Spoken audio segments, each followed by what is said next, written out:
Hola, hoy me gustaría hablar contigo de un tema que me parece fundamental en la actualidad y se refiere a las pérdidas que hemos tenido en nuestra vida. Sé que actualmente la experiencia de muchas personas cercanas, lejanas, conocidos, desconocidos, están viviendo pérdidas en su vida. Y esto es parte de la vida. ¿Quién no ha perdido algo en la vida? El utilizar la palabra pérdida tiene que ver con esta percepción de que es algo que nos pertenece. Sin embargo, también es importante recordar que este es un ciclo de la vida y que nada de lo que está aquí en realidad nos pertenece, más que nuestra propia vida. El duelo es un proceso natural, es un proceso en donde evidentemente va a haber cambios a nivel emocional. Hay diversos autores que hablan sobre el duelo. Por ejemplo, Kubler-Ross habla de 5 etapas acerca del duelo: la negación, la ira, la negociación, la tristeza, para llegar a la aceptación. No necesariamente estas etapas se dan en este orden. En la vida real podemos ver que el duelo es muy diferente para cada persona. La pérdida, al fin y al cabo, es una herida. Tendríamos que aprender en esta pérdida, en este duelo que estamos viviendo, qué tenemos que cambiar y reestructurar. Cuando las personas se van, tenemos que reestructurar también nuestra propia vida. Hay que cambiar hábitos, reconstruirnos, reconstruir nuestra vida, lo que estábamos haciendo, quizás aquello que compartíamos con la persona amada, y necesitamos encontrar nuevos objetivos para poder ir reajustándonos y vivir de una manera diferente. Este proceso lleva un tiempo. No existe un tiempo en realidad determinado. Cada persona, cada ser humano es diferente y necesitamos darnos el tiempo para sanar nuestras propias heridas. Desde diversas posturas también se habla de los criterios para terminar un duelo y que no se convierta en un duelo patológico. Aproximadamente, hablando de tiempo, se habla de 1 a 2 años, aunque también tendremos que ver la parte de las etapas. El proceso del duelo es diferente en cada ser humano. Sin embargo, hay algo que no podemos negar: la muerte, porque cuando negamos la muerte, negamos también la vida. La muerte es una consecuencia natural de la vida y ninguno de nosotros escapamos de ella. La existencia nos va a proporcionar diferentes experiencias.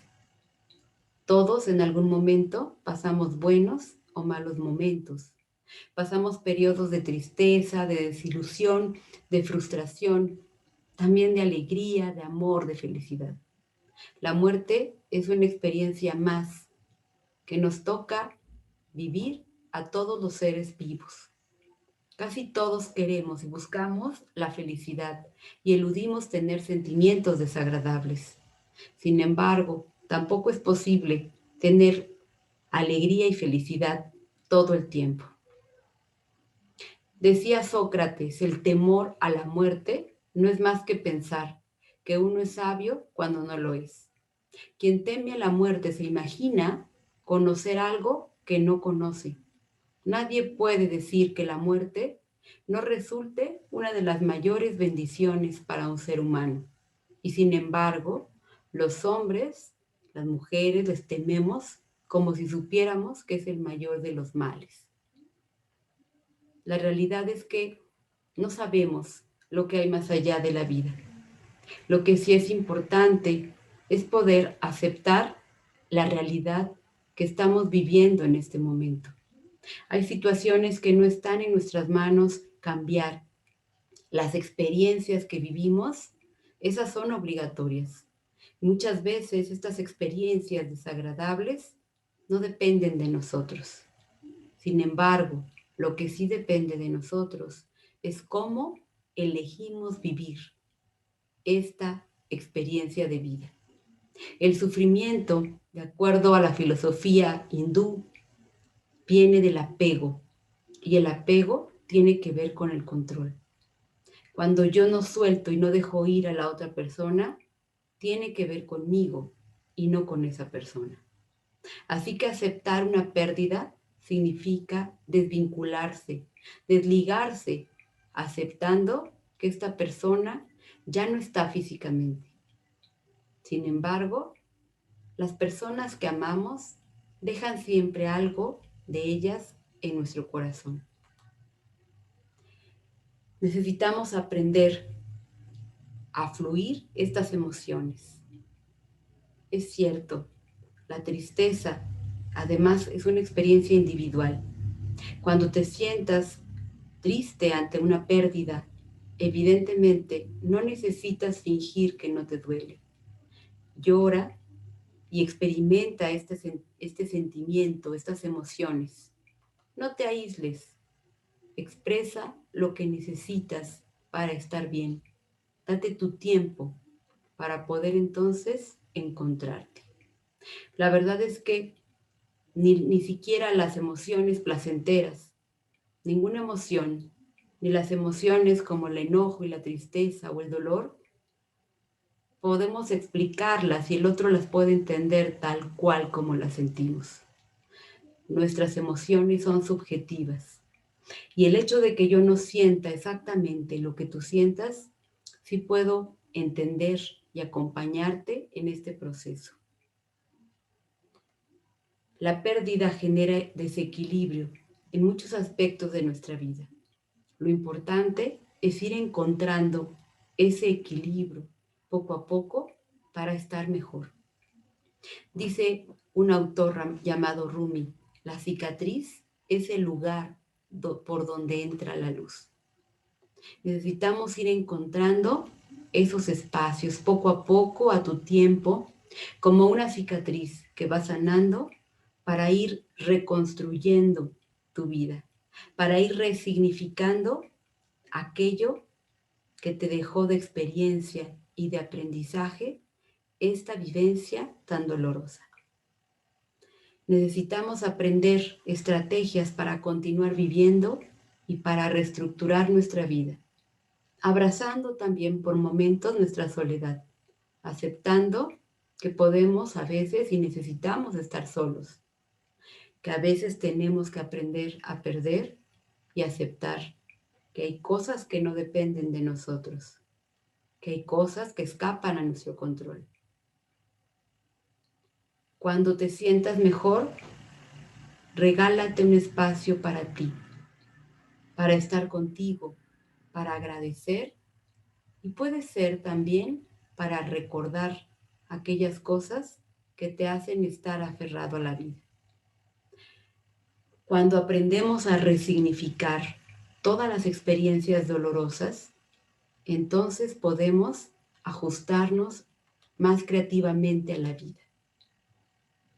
Te recomiendo despedirte de la persona que se fue. Puedes escribirle una carta, puedes agradecerle. Recuerda que agradecer y soltar es parte de este proceso de continuar. El acto más creativo es el acto de creer en ti mismo, dice Deepak Chopra. Cree en ti y en tu capacidad para poder reconstruirte aprendiendo de las experiencias. Comprendí que la vida es aprender a perder lo que ganaste, amar esos finales y siempre retomar esta frase: lo que perdimos en el fuego renacerá de las cenizas. Esto lo dijo Alberto Espinosa en un libro que se llama Finales que merecen una historia. Todos tenemos la capacidad de aprender y de reconstruirnos, de volver a nacer, de reescribir tu historia a través de tus propios recursos. Date ese tiempo para recordar a ese ser querido y reconciliarte contigo, ahora en el presente, para mirar hacia adelante. Y recuerda que no estás solo, el duelo es un proceso, no un estado. Hay una historia de un rey que tenía problemas en su reino y entonces buscaba la solución a ese problema. Se sentía muy triste y no sabía qué hacer. Así que el rey empezó a buscar a las personas más sabias del reino para saber qué podía hacer para sentirse mejor y solucionar los problemas de su reino. Sin embargo, todos los sabios le decían muchas soluciones, pero nada funcionaba. Un día alguien le comentó de un mendigo que se sentaba en las afueras de la ciudad y que era una persona muy sabia que le daba siempre buenas ideas a las personas, los aconsejaba y los ayudaba. Así que el rey decidió acudir a ver a este mendigo y fue y se acercó a él y le dijo: me dijeron que eres sabio y que siempre tienes la respuesta correcta. El hombre miró al rey y le dijo: no lo sé, eso es lo que dicen. El rey le dijo: vendrás conmigo porque necesito escuchar lo que tienes que decirme. Y el mendigo fue con el rey. Lo vistieron con las mejores ropas y el mendigo pudo comer de lo mejor. El mendigo le dio al rey un anillo y le dijo que cuando tuviera un problema muy grande, podía ver entonces lo que decía dentro del anillo. Antes no. Así que el rey obedeció lo que este hombre le dijo. Y cuando se sintió muy triste porque había muchos problemas en su reino, decidió tomar el anillo que el mendigo le había dado y leer lo que había dentro. La frase decía únicamente: todo pasará. Creo que esta frase nos recuerda que a pesar de cualquier circunstancia, como diría Víctor Frank, la vida tiene sentido. Te acompaño en estos momentos y estoy contigo. Te agradezco.